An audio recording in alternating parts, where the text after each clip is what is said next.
Hi, future Mosaic Kipsters. It's Mr. Presley, your future principal at Kip Mosaic Primary. First of all, I hope you and your family are healthy and doing well right now. I know times are really strange right now. Some of you who have already started school might be doing school from home. Maybe you're working on activities with your parents or other members of your family. Maybe you're in your kitchen like I am right now, trying to work hard to keep learning and growing your brain and your heart, even when we can't go to school right now like we used to. As I'm working to get Mosaic ready for all of us to be together in the fall, I want to share a very special book with you that I think can teach us a lot about what we're going through right now and how to stay brave in times that are different and maybe even a little bit scary. You'll get to know this book called the Steamboat School a lot as a Mosaic Kipster, because it teaches us how to live our value of action. The value of action teaches us that it's not just what we say, but what we do that really matters and makes us who we are as people. The characters in the Steamboat School are based on real life people that had to figure out creative ways to still be brave and have school in a time when things outside of their control prevented them from growing their brain and heart every day. I hope that you enjoy this book, and I hope to see you very, very soon.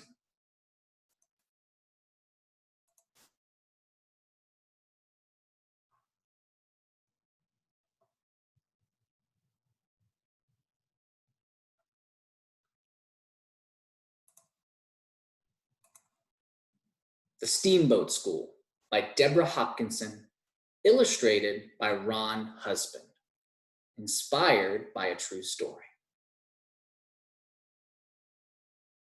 I always thought being brave was for grown-up heroes doing big, daring deeds.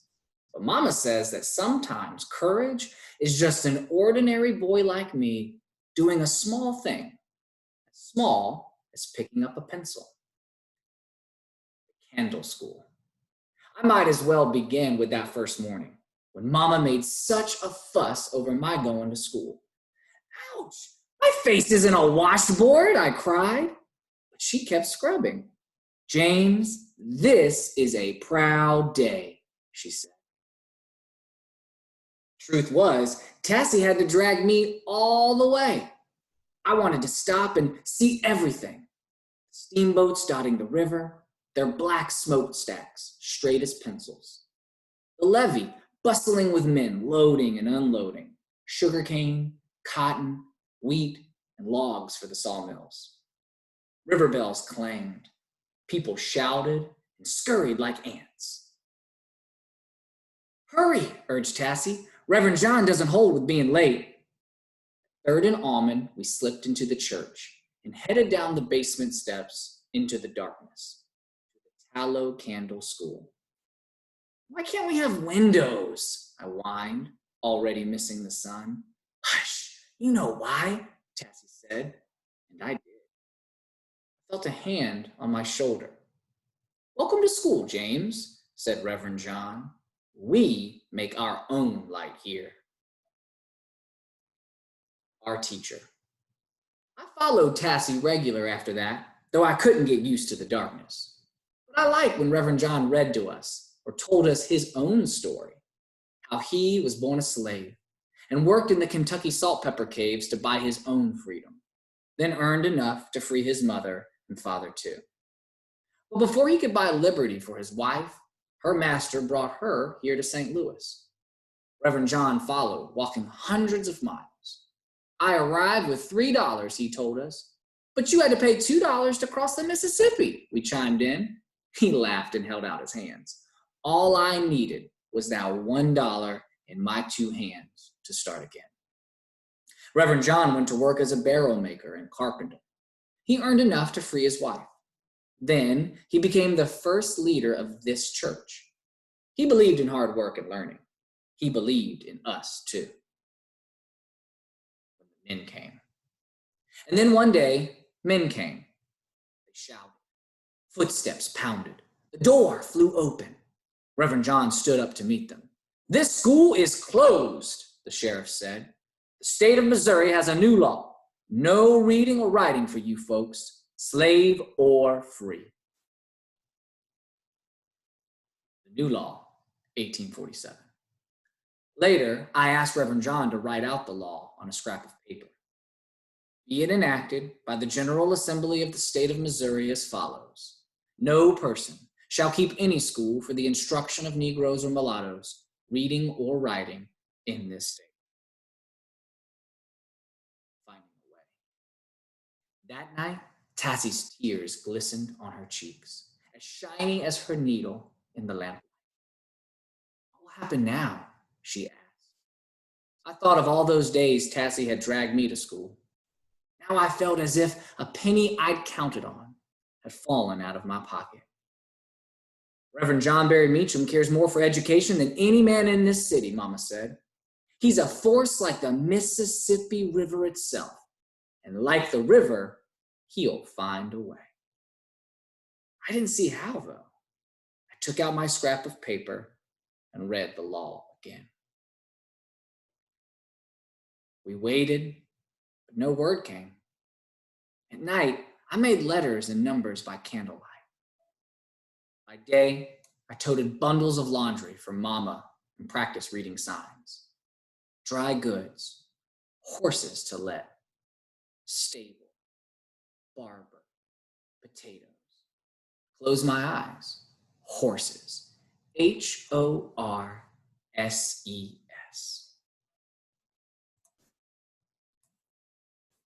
One morning, my steps took me to the church. I thought of our books and slates in that dark room.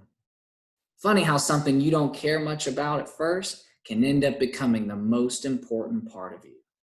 Isn't that so true when we think about school right now?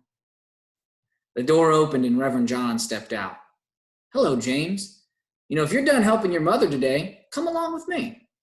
He led the way to the levee, to a bright new steamboat. She's a real beauty, I said. Did you build her, sir? For answer, he held up his two hands. I could use some help now, though, he said. Tassie and I helped every day after that, painting and hammering and polishing the deck. What's inside? I asked one day. Hush, said Tassie. Don't you know? And I did. Meet at dawn. At last, the little riverboat was done. Reverend John said it was time. I felt like a pot about to bubble over. Isn't that a fun way to think about how excited he was? Tassie and I carried Mama's bundles of laundry like always. But this time, we poked our heads into small houses and spoke softly to friends we met on the road. In 3 days' time, meet at dawn. Meet where the river bends, but be careful. Dipping the oar. The streets were dark when Tassie and I set out. We walked quickly by the levee. Suddenly, I turned a corner and bumped into a policeman. Where are you two going? He growled. We're freedmen, sir. Our mother's a laundress, I squeaked out. Tassie nodded. We're fetching 2 big bundles of laundry for her. He grunted and waved us on, and we ran the rest of the way. In the gray fog, the river smelled like mud. I pointed. There! He's over there! We climbed into the skiff. A skiff is that small boat there. Our teacher dipped his oar into the still, deep water. But I don't see anything, someone whispered. But then a breeze lifted the fog a little bit, and we saw a boat anchored in the river. That's it, I breathed.